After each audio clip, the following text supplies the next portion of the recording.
এই যে ডায়াবেটিক পেশেন্টদের যে যৌনাঙ্গের মাথাটা লাল হয়ে যায়, চামড়া পিছনে আসতে চায় না বা চামড়াটা ফেটে আসে, এটা ডায়াবেটিস রোগীদের মধ্যেই কেন হয় আর এই জিনিসটাকে কি বলে? তো এটাকে আমরা ব্যালানাইটিস বলি। আচ্ছা। ব্যালানাইটিস আমাদের পেনিসের যে সামনে চামড়া প্রিক্টিউশাল স্কিন, সেই স্কিনের ইনফেকশনকে ব্যালানাইটিস বলে। 40-এর পরে ব্যালানাইটিস যদি কারো হয়, সেটা না আপনি বলতে পারবেন, কারণ বয়স হয়ে গেলে পরে আমরা ভুলে যাই, সঠিকভাবে যত্ন নিতে পারি না, বাড়ির লোকও আপনার পেনিসে কোনো অসুবিধা হচ্ছে কিনা সেটা তারা বুঝতে পারবে না।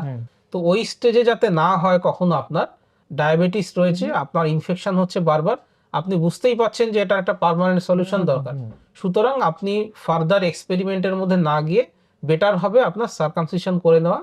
আর যাদের চামড়া একেবারেই আসছে না পেছনে, তাদের তো সার্কামসিশন করতেই হবে। কিন্তু সার্কামসিশন তো একটা সার্জিক্যাল প্রসেস। তো যাদের ডায়াবেটিস আছে তাদেরকে বলা হয় যে সার্জারিটা অ্যাভয়েড করতে।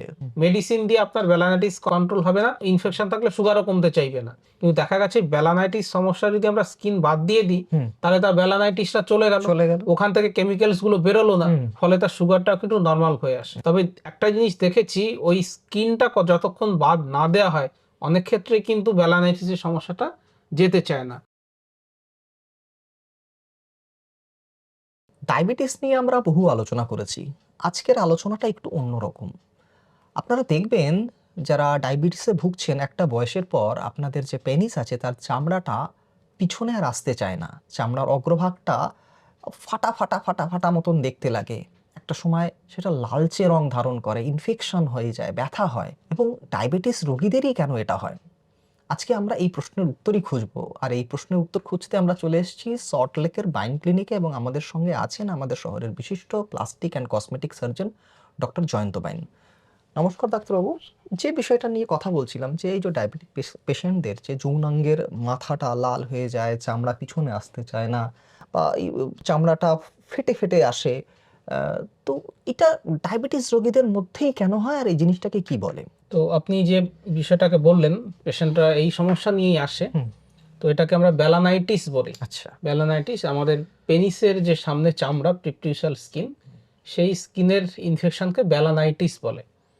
তো এটা কেন হয় সেটা বুঝতে গেলে আমাদের ডায়াবেটিসের যে বেসিক বুঝতে হবে, সেটা হচ্ছে আমাদের বডিতে সুগার বেড়ে যাওয়া। কি হয়, আমরা ব্লাড টেস্ট করি না, প্রত্যেকেই আমরা ব্লাড নিয়ে সুগার টেস্ট করি। তো আমরা হয়তো ভাবতে পারি যে সুগারটা শুধু বোধহয় ব্লাডেই বেড়েছে।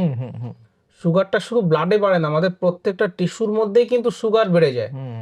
কিন্তু ব্লাডটা নিয়ে আপনার চামড়া কেটে নিয়ে যদি আমি টেস্ট করি, সেখানেও সুগার আমি বেশি পাবো। আচ্ছা। কিন্তু যেহেতু ব্লাডটা ড্র করা আপনার বডি থেকে স্যাম্পল হিসেবে নেওয়া সব থেকে ইজি, সেই জন্য আমরা ব্লাড নিয়ে আমরা টেস্ট করি, প্যাথোলজিক্যাল ল্যাবে টেস্ট করি।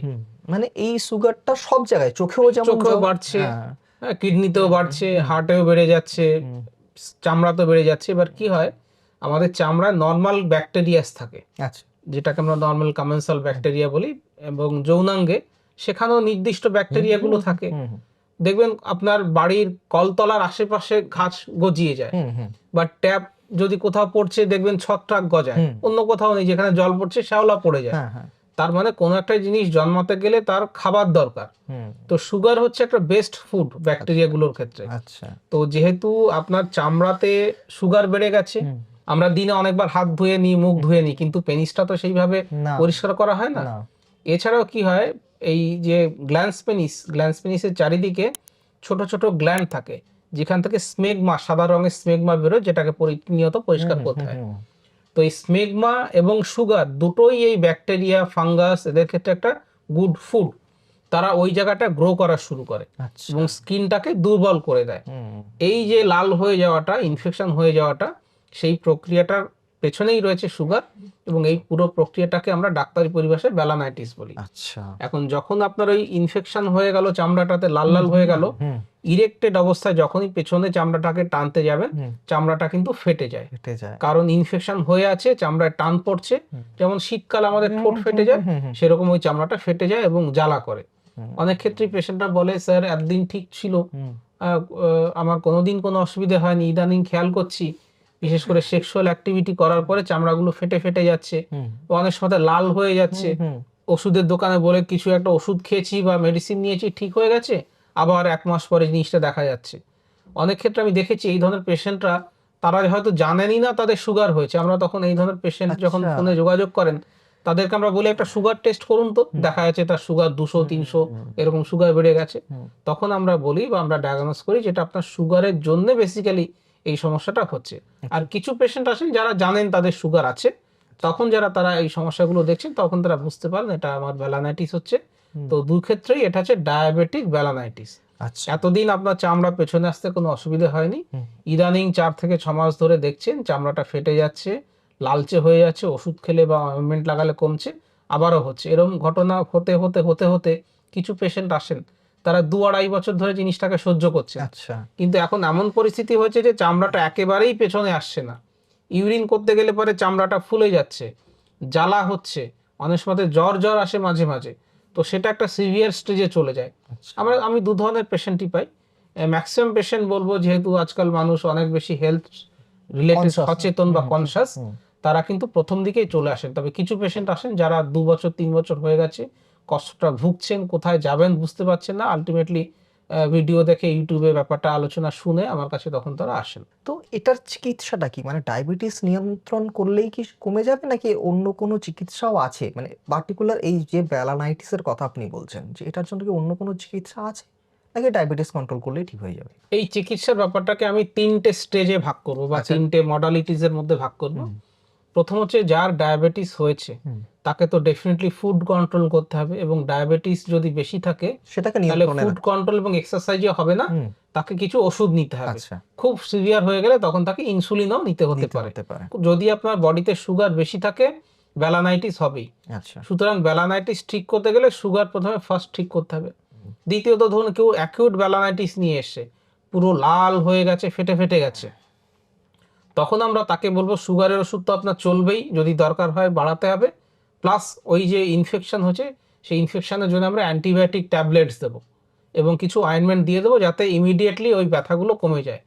তবে একটা জিনিস দেখেছি, ওই স্কিনটা যতক্ষণ বাদ না দেওয়া হয়, অনেক ক্ষেত্রে কিন্তু ব্যালানাইটিসের সমস্যাটা যেতে চায় না, বা ধরুন থেকে যায়, বা ধরুন সুগারের ওষুধ খেলেন, সেটা তো খেতেই হবে, প্লাস ওই ব্যালানাইটিসের জন্য ওষুধ দিচ্ছি, অয়েন্টমেন্ট দিচ্ছি, তাতে কমে যাওয়ার পরে একটা অ্যাডভাইস থাকে যে আপনি ফার্দার যদি দেখছেন এই জিনিসটা হচ্ছে, তাহলে কিন্তু সার্জিক্যাল ট্রিটমেন্টে যেতে হবে। আর একটা গ্রুপ অফ পেশেন্ট আছেন যাদের চামড়া একদম শক্ত হয়ে সেঁটে গেছে, পেছনেই যাচ্ছে না, এবং সুগারও রয়েছে, ব্যালানাইটিস রয়েছে, তাদের ক্ষেত্রে কিন্তু ব্যালানাইটিসের জন্য শুধু ট্রিটমেন্ট করে লাভ হবে না, তাদের সার্কামসিশন করতেই হবে। আচ্ছা। তবে যখন এই ব্যালানাইটিস নিয়ে পেশেন্টরা আমার কাছে আসেন, ধরুন একজন 45 বা 50 বছরের পেশেন্ট এলেন, তখন আমি তাকে এক্সপ্লেন করি বা বোঝাই, দেখুন আপনি বাড়িতে আস্তে আস্তে পৌঢ় হচ্ছেন, পৌঢ় থেকে বৃদ্ধ হবেন। কি হয়, আপনার ধরুন মুখে যদি একটা ঘা হয় বা আঙুলে কিছু একটা সমস্যা হয়, বাড়ির লোকজন ইজিলি ডিটেক্ট করতে পারবে, কিন্তু আপনার ব্যক্তিগত জায়গায় পেনিসে যদি কোনো সমস্যা হয়, সেটা না আপনি বলতে পারবেন, কারণ বয়স হয়ে গেলে পরে আমরা ভুলে যাই, সঠিকভাবে যত্ন নিতে পারি না, বাড়ির লোকও আপনার পেনিসে কোনো অসুবিধা হচ্ছে কিনা সেটা তারা বুঝতে পারবেন না। অনেক সময়তেই আমি দেখেছি, মানে পেশেন্টের ছেলে 30-32 বছর বয়স, বাবার 60 বছর বয়স, 70 বছর বয়স, তাকে নিয়ে আসে, দেখুন স্যার বাবার এরকম অবস্থা, একেবারে ইউরিন করতে পারছে না, পুরো আটকে গেছে চামড়া, পেছনে আসছে না। তো ওই স্টেজে যাতে না হয় কখনো, আপনার এখন বয়স 40-45 রয়েছে, ডায়াবেটিস রয়েছে, আপনার ইনফেকশন হচ্ছে বারবার, আপনি বুঝতেই পাচ্ছেন যে এটা একটা পার্মানেন্ট সলিউশন দরকার। সুতরাং আপনি ফার্দার এক্সপেরিমেন্টের মধ্যে না গিয়ে বেটার হবে আপনার সার্কামসিশন করে নেওয়া। আর যাদের চামড়া একেবারেই আসছে না পেছনে, তাদের তো সার্কামসিশন করতেই হবে। কিন্তু সার্কামসিশন তো একটা সার্জিক্যাল প্রসেস। তো যাদের ডায়াবেটিস আছে তাদেরকে বলা হয় যে সার্জারিটা অ্যাভয়েড করতে। তো এক্ষেত্রে আপনারা এটাকে কি করেন? এক্ষেত্রে একটা কিন্তু মানে নেগেটিভ সাইকেল আছে, সেটা আমরা দেখেছি। ইভেন ডায়াবেটিস নিয়ে যখন আমরা পড়াশোনা করেছি, দেখা গেছে বডিতে যদি কোথাও একটা ইনফেকশন থাকে, আচ্ছা, তাহলে সেই ইনফেকশনের থেকে বিভিন্ন আমাদের বডিতে কেমিক্যাল সিক্রিশনস হয়, যারা বডিতে সুগার বাড়িয়ে দেয়। যেমন একটা জিনিস দেখা গেছে, আমাদের দাঁতে যদি কারোর ইনফেকশন থাকে, তাহলে তার সুগার লেভেল বেড়ে যায়। এবং ডায়াবেটিস পেশেন্টে দেখা গেছে যাদের ডেন্টাল হাইজিন ভালো, তাদের সুগারটাও কন্ট্রোলে থাকে, কারণ দাঁতে একটা ক্রনিক ইনফেকশন, সেখান থেকে সবসময় একটা স্টিমুলাস যাচ্ছে, সুগারটা বৃদ্ধি পাচ্ছে। আচ্ছা। অনেক ক্ষেত্রে ব্যালানাইটিসের ক্ষেত্রে আমি দেখেছি, ব্যালানাইটিস আমরা সার্জারি করে দিলাম, বলা হয় যে সুগার বেশি থাকলে সার্জারি করবেন না। ডেফিনেটলি যদি কারো সুগার 300-400 থাকে, তখন তো আমরা সার্জারি করব না। অ্যাভয়েড করা হবে, ইউজুয়ালি অ্যাভয়েড করা হবে। কিন্তু দেখা গেছে বেলানাইটিস সমস্যা যদি আমরা স্কিন বাদ দিয়ে দিই, তাহলে তার বেলানাইটিসটা চলে গেল, ওখান থেকে কেমিক্যালস গুলো বেরোলো না, ফলে তার সুগারটা কিন্তু নর্মাল হয়ে আসে। আচ্ছা। এবং কিছু কিছু ক্ষেত্রে যখন পেশেন্টরা ইমার্জেন্সি কন্ডিশনে আছেন, পেনিস একেবারেই ফুলে গেছে, ভেতরে পুঁজ হয়ে গেছে, তখন কিন্তু আমাদের সুগার বেশি থাকলেও তাকে ইনসুলিন দিয়ে সুগার কমিয়ে আমরা সার্জারি করি। কারণ সার্জারিটাই তখন প্রাইমারি সলিউশন। মেডিসিন দিয়ে আপনার বেলানাইটিস কন্ট্রোল হবে না, সুগারও তখন ইনফেকশন থাকলে সুগারও কমতে চাইবে না। সুতরাং ডায়াবেটিক পেশেন্টদের যে আমরা সার্জারি করব না বা করা হবে না সেই ব্যাপারটা না, এটা ক্লিনিক্যালি জাজমেন্ট করতে হবে যে ওনার সুগারটা কমিয়ে তারপরে সার্জারি করব, নাকি এই যে ইনফেকশন রয়েছে তাতে সুগার কমানোর রিস্ক নেওয়ার যে রিস্ক, যে ইনফেকশন ইউরেথ্রাল ইনফেকশন হওয়ার সম্ভাবনা সেটা বেড়ে যাবে, তাহলে আমরা সার্জারিটা করে দিই, বরঞ্চ ওষুধের সুগারের ওষুধ বাড়িয়ে দিই, ডোজ বাড়িয়ে দিই বা ইনসুলিন দিয়ে দিই, যাতে ওনার ইনফেকশনটা বা সুগারটাও কমে আসে। সেটা যে ডাক্তারবাবুকে দেখাচ্ছেন বা যে সার্জন দেখাচ্ছেন তার ক্লিনিক্যাল জাজমেন্টের উপরে ডিপেন্ড করবে। এরকম ব্ল্যাঙ্কেট বলা পসিবল নয় যে সুগার বেশি থাকলে আমরা সার্জারি করব না। অনেক সময় সুগার বেশি থাকলেও সার্জারি করতে হয়, কারণ সার্জারি না করলে পরে ইনফেকশন যাবে না, ইনফেকশন না ইনফেকশন না গেলে সুগার কমবে না। তো সাইকেলটা পুরো উল্টো, সার্জারি করে দিলাম, ইনফেক্টেড পার্ট বেরিয়ে গেল, সুগার অটোমেটিক্যালি কমে যায়। এই জিনিসটা কিন্তু দেখা মানে এটা তো একদম উল্টো বিষয় হয়ে গেল। এবং আশ্চর্যজনকভাবে আমি তো প্লাস্টিক সার্জন, বিভিন্ন ধরনের সার্জারি করতে হয়। প্লাস্টিক সার্জারিতে আমাদের পায়ে ঘা নিয়ে পেশেন্টরাও আসেন, তাদেরকে আমরা স্কিন গ্রাফটিং করে আমি দেখেছি যে ডায়াবেটিক পেশেন্টদের কিন্তু হিলিং আলাদা কিছু নয়, তাদের হিলিং বরঞ্চ খুব সুন্দর হয়। আমরা যেটা ভাবি ডায়াবেটিক পেশেন্টদের ঘা শুকোবে না, বরঞ্চ দেখা যায় ইনফেক্টেড পার্ট বাদ দিয়ে যদি আমরা দিচ্ছি তাহলে ওই যেটা বললাম কেমিক্যালস গুলো সেগুলো বেরোয় না, বেটার সুগার কন্ট্রোল হয়। তো সুতরাং আমরা এইভাবে জিনিসটাকে দেখি যে পেশেন্টের ক্লিনিক্যাল কন্ডিশন, যদি আমার মনে হয় জিনিসটাকে বাড়াবাড়ির দিকে নিয়ে যাওয়া যাবে না, আমরা সুগার কমাবো, অন্যান্য ওষুধ দেবো, সার্জারিও করব। সার্জারি কবে ওষুধ খেয়ে ইনফেকশন কন্ট্রোল হবে তারপরে সার্জারি করব, সেটা একটু মোর কনজারভেটিভ অ্যাপ্রোচ হয়ে যায়, সেটাও আমরা কখনো কখনো করি। কিন্তু ডিপেন্ড করছে যে আপনি কোন ডিপেন্ড করবে কোন কন্ডিশনে আপনি এবং এসেছেন, ডাক্তারবাবু ঠিক করবেন যে আপনার কোনটা করা। হ্যাঁ, ডাক্তারবাবু ঠিক করবেন, ডাক্তারবাবু পেশেন্টকে এক্সপ্লেন করবেন। ইউজুয়ালি তো এই ধরনের পেশেন্টরা যখন আসেন, ধরুন 45-50 বছর, অলরেডি তার ছেলেও 20-21 বছর হয়ে যায়, সঙ্গে স্ত্রীও আসেন, তো তাদের সঙ্গে আলোচনা করে আমরা দেখি যে আপনার ক্ষেত্রে কনজারভেটিভে গিয়ে তারপরে সার্জারি করব, না সার্জারি করে তারপরে ওষুধপত্র দিয়ে পুরো জিনিসটাকে বেটার কন্ট্রোল করা যাবে, সেটা কন্ডিশন দেখে সিদ্ধান্তটা নিতে হয়। বুঝতে পেরেছি। তো আপনি আলোচনার শুরুতেই বলেছিলেন যে ইনফেকশন হয়ে যায়, পুঁজ জমে যায়, লাল হয়ে যায়। তো আমার আরেকটা প্রশ্ন ছিল যে এই যে আমরা যে ইউরিন পাস করি সেই রাস্তাটা কি কোনোভাবে ব্লকেজ হয়ে যেতে পারে? মানে এটার জন্য যদি আমি চিকিৎসা না, খুব রেয়ার। আচ্ছা, যেটা হয় ব্লকেজ হয় না, কারণ আমাদের সিস্টেমটাই সেরকম। কিন্তু যেটা হয় যে ওই পেনিসের ওপরে, গ্ল্যান্স পেনিসের তলায় যেটা ইনফেকশন গুলো হচ্ছে সেগুলো ইউরেথ্রা দিয়ে ওপরের দিকে যেতে শুরু করে। ও মাই গড। আস্তে আস্তে করে অ্যাসেন্ডিং ইনফেকশন আমরা বলি।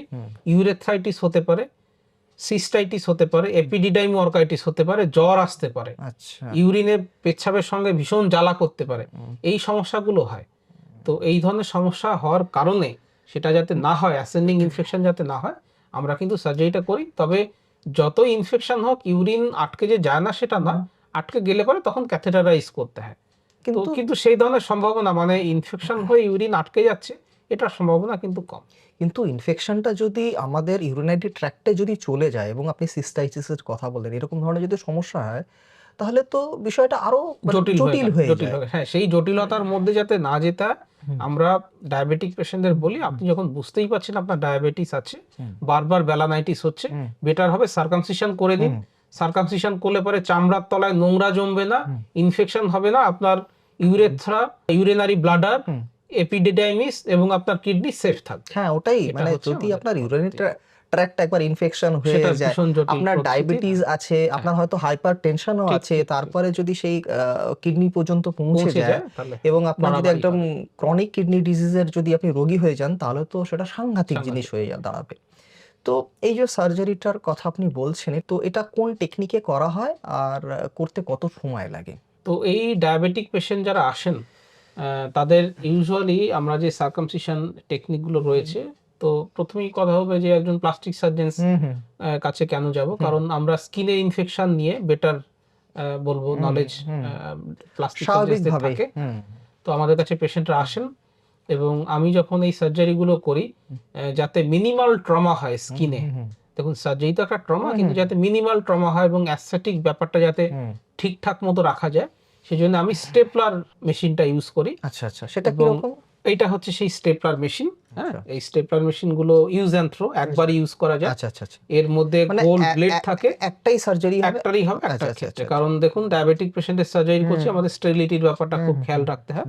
তো এই মেশিন দিয়ে করার ফলে স্কিনটা একবারে কেটে যায়, আচ্ছা ব্লিডিং অলমোস্ট নেগলিজেবল ব্লিডিং আচ্ছা হয়, আচ্ছা, এবং হিলিংটাও দেখেছি কম্পারেটিভলি, যেহেতু লেস ট্রমা হচ্ছে, হিলিংটা অনেক বেটার থাকে। আচ্ছা এটা আমাদের সিলিকনের রিং থাকে, ইউজুয়ালি যে সিলিকনের রিংটা থাকে, এবং সেই সিলিকনের রিংটা ডায়াবেটিক পেশেন্টদের ক্ষেত্রে আমি অনেক সময় ব্যবহার করি না। যদি দেখি স্কিনের কোয়ালিটিটা বেশ খারাপ আছে, ঘা আছে, তাহলে সিলিকনের রিংটা আমরা বাদ দিয়ে দিই। আচ্ছা এর মধ্যে যে গোল ব্লেড এবং মেশিনটা, সেই পার্টটাকে ইউজ করা হয়। আচ্ছা আচ্ছা, এই বিষয়ে আমার ভিডিও আছে, আপনারা যারা দেখতে চান তারা দেখে নেবেন। তো এই মেশিন দিয়ে করার ফলে রিকভারিটা এবং অ্যাপিয়ারেন্সটা কিন্তু ভালো আসে স্টেপলার টেকনিকে। কিছু কিছু পেশেন্ট ডেফিনেটলি আসেন যাদের ক্ষেত্রে চামড়াটা ডায়াবেটিক হয়ে ক্রনিক অ্যাডিশন হয়ে যায়, আচ্ছা গ্ল্যান্ড সেটে সেন্সের যায়। সঙ্গে সেটে যায়, তাদের ক্ষেত্রে এই মেশিন ইউজ করা যায় না। তাদের ক্ষেত্রে নর্মাল কনভেনশনাল যে টেকনিক রয়েছে, ছুরি কাঁচি দিয়ে পুরনো করা, পন্থা। পুরনো পন্থা, সেই টেকনিকে কিন্তু করতে হয়। আচ্ছা, কিন্তু আমি দেখেছি এখন যে পেশেন্টরা আসেন তারা অনেক একটু aware। হ্যাঁ, অ্যাওয়ারনেস আগেই চলে আসেন।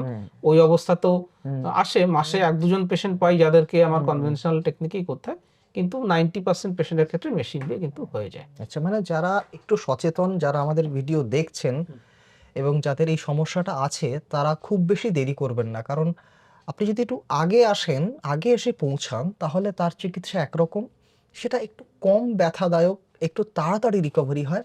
কিন্তু যদি আপনার মনে হয় যে না আমি দেরি করব, আরেকটু দেখে নিই, আরেকটু ওষুধ লাগাই, আরেকটু মলম লাগাই, কিন্তু তারপরে যখন আপনার বিষয়টা অ্যাডিশনের দিকে চলে যাবে, তখন কিন্তু আর এই ডিফিকাল্ট টেকনিকে হয়ে যায়। কাজ হবে না। আচ্ছা, তো এই সার্জারিটা করতে কতক্ষণ সময় লাগে? আপনি যেটা মেশিন দিয়ে আমরা সার্জারি করি, এটা করতে হাইয়েস্ট 15 থেকে 20 মিনিট মতো সময় লাগে। ওকে, এবং এটা একটা ডে কেয়ার সার্জারি।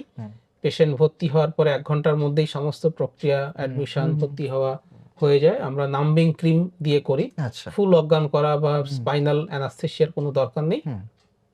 পেনিসের চারিদিকে মলম মাখিয়ে দিই, নাম্বিং ক্রিম, তার নাম হয়ে যায়। তারপরে সার্জারিটা করা হয়। সার্জারিটা করতে যেটা বললাম 15 থেকে 20 মিনিট সময় লাগে। সার্জারির পরে পেশেন্ট যেহেতু ডায়াবেটিক পেশেন্ট, আমরা ওনাকে 2 থেকে 3 ঘন্টা অবজার্ভ করি, কোনো রকম ব্যথা হচ্ছে কিনা, ইউরিন কেমন ভাবে হচ্ছে, কোনো ব্লিডিং হলো কিনা, সমস্ত কিছু দেখার পরে আমরা সার্জারি 3 ঘন্টার মধ্যে পেশেন্টকে ছুটি করে দিই। আচ্ছা, এবং ইউজুয়ালি পেশেন্টকে ছুটির সময় বিভিন্ন ইনস্ট্রাকশনস দেওয়া থাকে।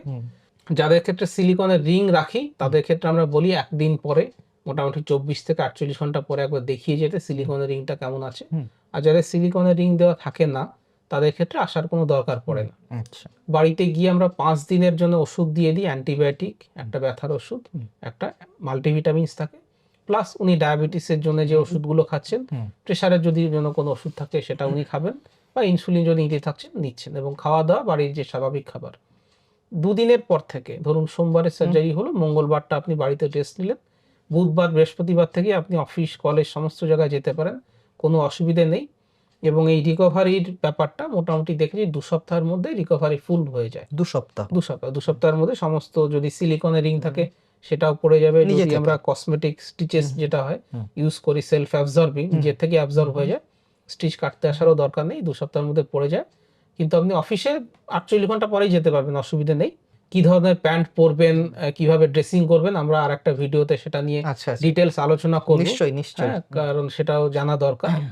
আর সেক্সুয়াল অ্যাক্টিভিটির ব্যাপারটা যদি থাকে, এটা 6 উইকসের পর থেকে, 6 সপ্তাহ পর থেকে সেক্সুয়াল অ্যাক্টিভিটি, মাস্টারবেশন করতে পারেন পেশেন্ট। আচ্ছা এবং পেশেন্টদেরকে আমরা ইউজুয়ালি বলি প্রথম 2 মাস কন্ডোম পরে সেক্স করবেন। আচ্ছা এটা হচ্ছে পোস্ট সার্জারি বা সার্জারির রিকভারিটা এরকম থাকে। আচ্ছা, এবার যেটা অনেকেই জানতে চাইবেন যে এটা 2025 সাল, 2025 সালের এটা শেষের দিকটা। তো এই সময় দাঁড়িয়ে এটার এই এই এই ধরনের সার্জারি করতে কত রকম, মানে কত টাকা খরচা হয়? সার্জারির কস্ট 2-3টে জিনিসের উপরে ডিপেন্ড করে। একটা হচ্ছে যে আমরা মেশিনটা ইউজ করছি কিনা, আর 2 নম্বর হচ্ছে আপনার চামড়া অ্যাডিশনস রয়েছে কিনা, আপনি আমার ডে কেয়ার ক্লিনিকে করছেন নাকি নার্সিং হোমে করবেন নাকি কর্পোরেট হসপিটালে করবেন, এই সমস্যার উপরে ডিপেন্ড করে একটা প্যাকেজ আমরা বলে দিই, যাতে পেশেন্টেরও বুঝতে সুবিধা হয়।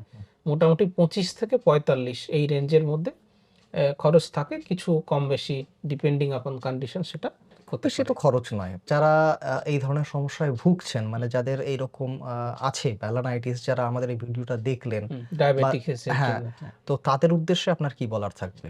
Balanitis at the age of 40, হুম, 40 এর পরে বেলানাইটিস যদি কারো হয়, হুম, যদি আপনার সুগার নাও থেকে থাকে, বাড়িতে ফ্যামিলি হিস্ট্রি যদি থাকে, বাবা মা কাকা, হুম, অবশ্যই সুগার চেক করবেন। হুম, আর যদি সুগারের কারণেই বেলানাইটিস হচ্ছে, হুম, তাহলে জিনিসটা অবহেলা করবেন না, কারণ পেনিসটা একটা প্রাইভেট পার্ট। হুম। আপনার হঠাৎ অসুবিধা হলে বাড়ির লোকও জিনিসটা নিয়ে বুঝতে পারবে না যে বুঝতে আপনার পারবেন না। সমস্যাটা হ্যাঁ, কোথা কোথায় থেকে হচ্ছে? শুরু হচ্ছে।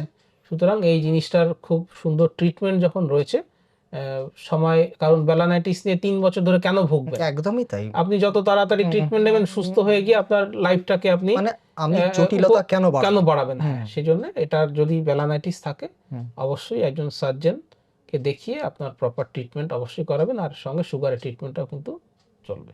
থ্যাংক ইউ ডাক্তারবাবু, মানে এত সুন্দর তথ্য আমাদের সঙ্গে ভাগ করে নেওয়ার জন্য।